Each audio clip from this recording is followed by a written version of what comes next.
নমস্কার বন্ধুরা, পার্বতী রান্নাঘরে সবাইকে স্বাগত জানাই। বন্ধুরা, আজ আমি আরও একটা মাছের রেসিপি নিয়ে চলে এসেছি।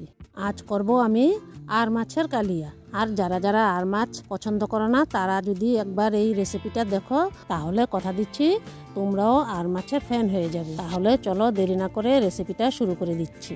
প্রথমে আমি একটা মিডিয়াম সাইজের আর মাছ নিয়েছি আর কেটে ধুয়ে পরিষ্কার করে রেখেছি। এখন আমি নুন, হলুদ, লঙ্কার গুঁড়ো আর সর্ষের তেল মাছটার মধ্যে মাখিয়ে নেব। সব মশলাগুলোকে মাখিয়ে আমি মাছটাকে 10-15 মিনিটের জন্য রেস্টে রেখে দেব। এখন আমি একটা কড়াই বসিয়ে দিয়েছি, তার মধ্যে দিয়ে দিচ্ছি সর্ষের তেল। সর্ষের তেলটা গরম হওয়ার পর আমি মাছগুলোকে তেলের মধ্যে ছেড়ে দিচ্ছি। এক সাইড লাল হওয়ার পর আমি উল্টে দেব।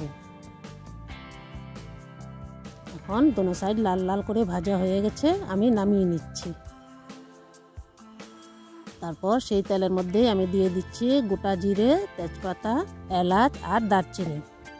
ফোড়নটা লাল হওয়ার পর আমি দিয়ে দিচ্ছি পেঁয়াজ বাটা। পেঁয়াজ বাটা দিয়ে আমি তেলের সাথে মিশিয়ে দেব। তারপর দিয়ে দিচ্ছি টমেটো বাটা, আর এখানে আছে আদা আর কাঁচা লঙ্কা বাটা। দিয়ে আমি সব কিছু আবার একসাথে মিশিয়ে দিচ্ছি।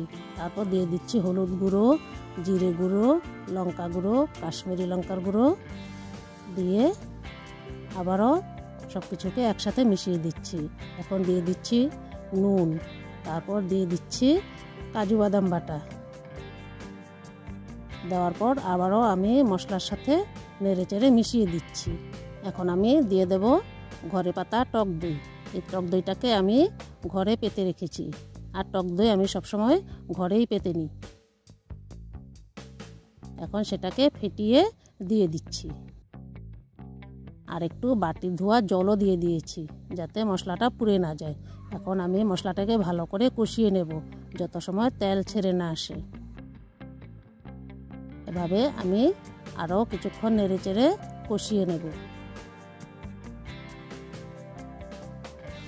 এখন মশলাটার থেকে তেলটা ছেড়ে এসেছে। তারপর দিয়ে দিয়েছি একটু চিনি। দেওয়ার পর নেড়েচেড়ে এখন দিয়ে দিচ্ছি গরম জল।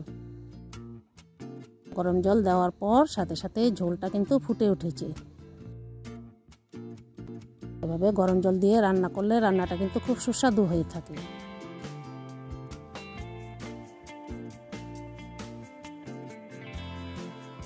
তারপর দিয়ে দিচ্ছি ভাজা মাছগুলোকে।